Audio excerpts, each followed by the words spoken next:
Вітаю, сталкери та сталкерші! До релізу Stalker 2 залишилось менше 20 днів, і за останній час накопичилось багато новин та матеріалів по грі. 30 хвилин затону, інтерв'ю, колаборація, фізичні видання, артефакти в зоні і ще багато чого. Почнемо з кінцевої зупинки на затоні, де показали 30 хвилин на відео зі звуками зони, а саме локації Затон, що є частиною великих боліт. А відео було багато жаб, яких вперше показали в Deep Dive. Жаби розминають свої лапки, готуючись до стрибка. Вони спостерігають, а ще й квакають, як скажені. І де ті дні, коли ця територія була частиною легендарного клондайку артефактів, коли кожен мріяв хоч хапкама побачити скарби, що там ховаються від жадібних очей сталкерів. Потім випалювач мізків вимкнули, і табуни шукачів наживи побігли досліджувати, що ж там є. На першому плані трамвай на воді, якого в реальності немає в Чорнобильській зоні відчуження, але який був на воді в Київській області, біля села Ложний, на річці Десна. Колись цей звичайний трамвай був куплений як металоблухт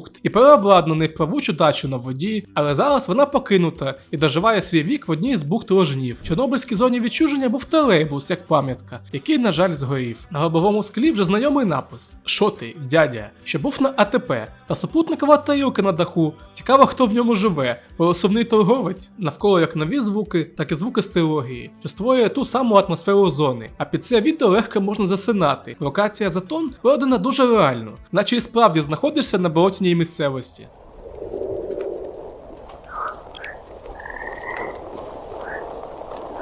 Відео зроблено безпосередньо в грі, але воно пришвидшене і скорочене до 30 хвилин, а доба в грі – це 60 хвилин реального часу. Тож треба буде планувати вилазки в зону завчасно, по часу і ресурсам. Також були деякі візуальні баги з рослинністю, водою, освітленням бочки, але їх складно назвати критичними, це має бути виправлено до релізу. Звук в Stalker 2 гарний не тільки в елементах оточення на локації, а й чудово пропрацьований звук зброї, що видно по моїй улюбленій гадюці 5, що є початковою зброєю з калібром набоїв 9х18. В грі буде обширений список виробників набоїв. Серед таких багато українських назв. Перший завод Форос, пороховий завод Борзна, Чернігів Арсенал, Дніпро Армс, Луганськ Амо та інші. Щодо технічної, візуальної та графічної складової, GSC дали інтерв'ю для Epic Games, де Андрій Левковський, провідний програміст зі штучного інтелекту, зазначив, що наш підхід балансує між ностальгією та інноваціями. Для давніх шанувальників ми зберегли основні елементи, які визначають досвід гри в Stalker, атмосферне оповідання, напружену механіку виживання та деталізований світ. Для новачків ми запровадили сучасну графіку та інтуїтивно зрозумілий користувацький інтерфейс, щоб зробити гру більш доступною. А Максим Янчій, провідний програміст платформених інструментів, більше додав про Unreal Engine 5.1.GSC. Unreal Engine 5 має набір передових функцій, які розширюють межі можливого в графіці реального часу. Nanite, Lumen, Temporal Super Resolution, Virtual Shadow Maps, Niagara, World Partition та багато іншого. Ключовою тут є технологія Nanite,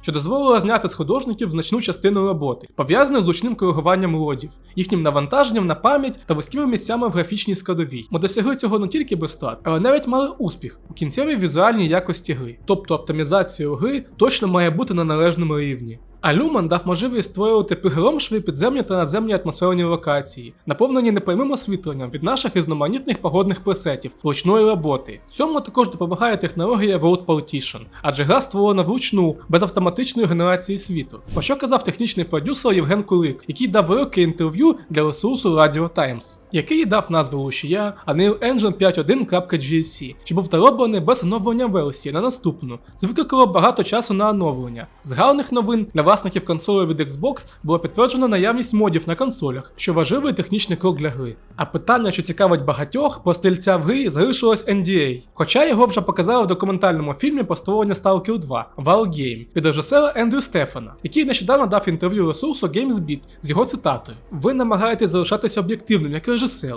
але відчуваєте величезний тиск, щоб зробити все правильно і зробити історію справедливою. Для мене це було важливо і очевидно, що перелити світло на їхню історію команди GSC і війну загалом. Стрільця показали епізодично, але є всі докази того, що він буде в грі. І ми побачимо Мічного з його складним шляхом зоною в минулому, що на новій мапі зони доволі змінився, і ми це зараз проаналізуємо, наприклад, для тіні Чорнобилю та третього походу до центру зони. Шлях Мічного починається на кордоні, що тепер знаходиться на схід від нового регіону, Мала Зона, а болото тепер на сході, а не на заході від кордону. Далі той же шлях через АТП, елеватор, міст та ферму, аж через новий регіон Мала Зона, на смітник та депо. Зі смітнику на захід до до Агроплому та підземелля шукати документи в інституті. З Агроплому на північ до Остоку, що відповідає шляху стерології. Далі шлях Міченого веде до Темної долини та лабораторії Х-18 на схід від смітника. Це відповідає старому її розташуванню. Після цього через Осток та дику територію шлях веде на Янтал та лабораторію Х-16, що також в тому ж місці, як на мапі втече. Далі Мічений повертається на початок шляху через Осток, смітник на кордон, до провідника, що дасть інформацію про доктора, який буде схований зі стрільця в підземеллях Агроплому. А тепер починаються масштабні зміни на мапі. Армійські склади тепер на південь від Агроплому, а не на північ. Тут десь має бути і Бал'єл, але невідомо, чи тут залишились волівці. Далі, на північний захід від армійських складів та на південь від Лиманську буде нове розташування радару або ж веселки, випалювача мізків. Після відключення всі установки шлях стрільця веде в Прип'ять, але відносно тіні Чорнобиля треба буде пройти дуже довгий шлях в обхід Лиманську. Адже раніше після радару було відразу місто Прип'ять. Зараз же потрібно пройти або через Лимансько-Водий ліс, що мало ймовірно, або через Янтар-Водий ліс, через околиці Юпітера, або ж навіть через шляхопровід Прип'ять-1 до міста Привода. І тут теорії і питань виникає багато, як стрілець потрапив в Прип'ять по новій мапі. З Прип'яті шлях до кінцевого пункту призначення, ЧАЕС, де відбудеться фінал гри з бажанням або усвідомленням. Нова мапа просто величезна. І тепер багато нових локацій, зміни розташування старих, справжні 64 км2 зони. Це був довгий шлях шукати місця на цій мапі з колекційного видання, до речі, на якій відкрилось передзамовлення в Україні, спершу на розетці, потім прийшов лист на КПК від GSC з повідомленням Stalker 2 Moyo, де також зараз доступні передзамовлення, але вони швидко закінчуються, і нові партії будуть доступні аж 25 квітня 2025 року, а в день релізу покупці отримують тільки цифровий ключ. А на сайті Stalker 2 зробили апдейт по фізичним виданням в розділі новини, коли раніше там на сайті був здивований Сидорович. Ми раді повідомити про можливість до замовлення фізичних видань Stalker 2 Серце Чорнобиля для всіх, хто не встиг цього зробити раніше. Початкова закладена кількість фізичних видань вже майже розпродана, тому буде виготовлений ще один тираж видань. В Україні це можна буде зробити вже в згаданому магазині Moyo. Перед замовленнями та їх доставкою займатиметься їх видавець Praion або ж в минулому Koch Media. І важливе уточнення, через особливості виробництва і ймовірність того, що коробка з грою буде або ж пластиковою, або це буде Steelbook від Ultimate Edition в нових партіях замовлень. Також в фінальному вигляді колекційного видання замінилась листівка, де раніше була ЧС, тепер арт з човнами. Хоча можливо буде і обидва ці варіанти в різних виданнях, тому нові покупці зможуть отримати колекційне, але пізніше, за що подяки GSC, що дали можливість оформити тим, хто не встиг. А бокси для Limited, Collectors та Ultimate видань виглядають просто аномально гарно, а цю красу можливо замовити тільки до 10 листопада, тому хто вагався за той час. Нещодавно GSC анонсували знайомі по трилогії артефакт Душа, що має форму як покрик у Прип'яті та чистому небі, але знову змінив властивості. Зі звичного відновлення здоров'я він тепер відновлює витривалість, хоч душа і виглядає крихкою, ще нікому не вдавалося її розбити. Це вже друга зміна цього артефакту. В тіні Чорнобиля він мав навіть іншу форму та інші властивості, але головне – відновлення здоров'я. В аддонах збереглось. В ТЧ мав гравітаційну властивість, в ЧН та ПП – хімічну, а в Stalker 2 знову змінив на електричну. Своєрідна еволюція артефакту крізь час. А артефакт демонструється на залізничних коліях біля станції Янів. Окрім душі, також анонсували новий артефакт для серії Кубик Рубіка або ж Магічний куб. Лише найщасливіші та найдосвідченіші мисливці за артефактами мали шанс заволодіти цим рідкісним скарбом з гравітаційних аномалій. Механізм його дії досі не розкрито, але ефект на носія помітний і відчутний. Зовнішній вплив кінетичної енергії послаблюється. Кубик Рубіка надзвичайно цінний і майже невидимий при опроміненні в інфрачервоному спектрі. Судячи з його опису, кубик Рубіка буде покращувати властивість кулестійкості або ж масивностійкості гравця. І це повернення артефактів з цією властивістю в Stalker 2 з тіні Чорнобиля. А на цьому короткому відео показана локація селища Залісся, якраз вночі. А найближча гравітаційна аномалія, де можна знайти такий артефакт, це архіаномалія, де показували геймплей в нічний час, в якій, можливо, і буде можливість полювати цей кубик. Також буде і можливість оглянути знайдений артефакт в руках або ж 3D. Думаю, в грі буде своєрідна енциклопедія, яку відводять з часів тіні Чорнобиля. Чи неймовірна крута механіка для артефактів та дослідження світу зони на цих сторінках в КПК. Повертаючись до аномалій, то в гравітаційній архіаномалії з машинами з документів NDHS по дослідну операцію БІЛ можна дійти висновку, що всередині також знаходиться артефакт, і гравцю треба знайти спосіб, як його дістати, але це точно буде складно. Деформація та наступне відновлення форми металічних об'єктів біля епіцентру утворення свідчить про надвисоку силу гравітаційного впливу аномалії. До інших новин новин, після співпраці з брендом MSI, піар-гри та колаборації продовжились. На трансляції анонсу нового сезону Tom Clancy's The Division 2 з'явився бандл по Stalker 2 з тизером скінів одинаків, моноліту та долгу, а бандл нового співробітництва GSC, Game World та Ubisoft буде доступний після релізу Stalker 2 в листопаді в ігровому магазині Tom Clancy's The Division 2. І це не перша співпраця GSC та Ubisoft. В далекому 2004 році було спільне створення великого, навіть голівудського проєкту по замовленню студії видавця Ubisoft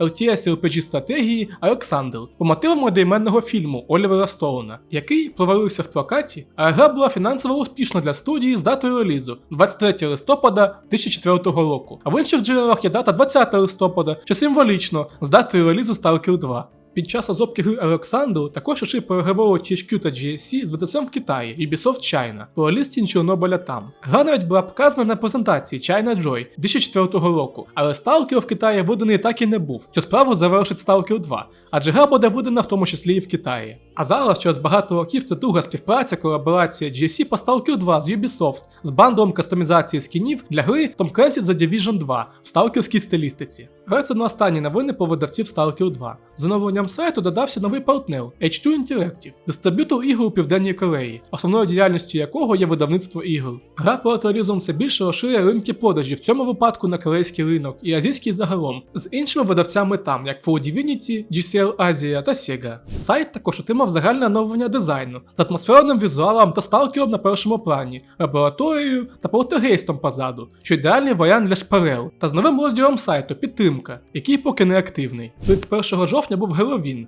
на який GSC підготували гарний арт з волівцем, з равиною та кровососом в стилістиці володаря перснів, що дуже круто.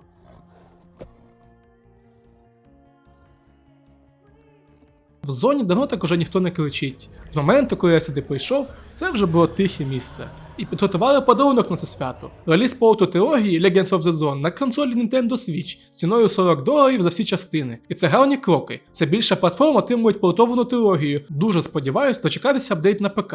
З досягненнями цього чекають багато фанатів серії. Мій друг Спартан Мозі навіть підготував свій огляд з відгуком по трилогії на Switch, де описав її плюси, мінуси. З головного, консоль працює в 30 FPS, підтримує гіроскоп, але знижена відстань промалювання об'єктів. Але динамічне освітлення присутнє в грі, а фанати почали робити фото зі своїми консолями та сталкером на них. Чекаємо скоро ще щось цікаве від GSC. Презентацію про Life 2.0 незабаром дізнаємось, можливо навіть на наступному тижні. Розробники ще підписали плакат для майбутнього збору та розіграшу від Ukrainian Games, тому слідкуйте за оновленнями у них на сторінках і підтримуйте збір Сергія Григоровича на FPV-дрони з донаведенням, про які він розповідав в новому інтерв'ю Зоркіну. Де він сказав кілька слів про реліз Stalker 2 20 листопада, про видалення російської озвучки, про баги в грі, що стали причиною декількох переносів релізу до цього, і на релізі їх буде мінімальна кількість. І 20 числа несоромно буде релізнути довгоочікуваний сиквел, що точно буде успішним в продажах. І я бажаю грі того самого. Реліз вже майже поруч. Зараз найближча точка відліку до нього. Діліться своїми враженнями та думками в коментарях, радий буду почитати перед цією датою. Вдалого полювання і залишайтесь такими ж non-stoppable.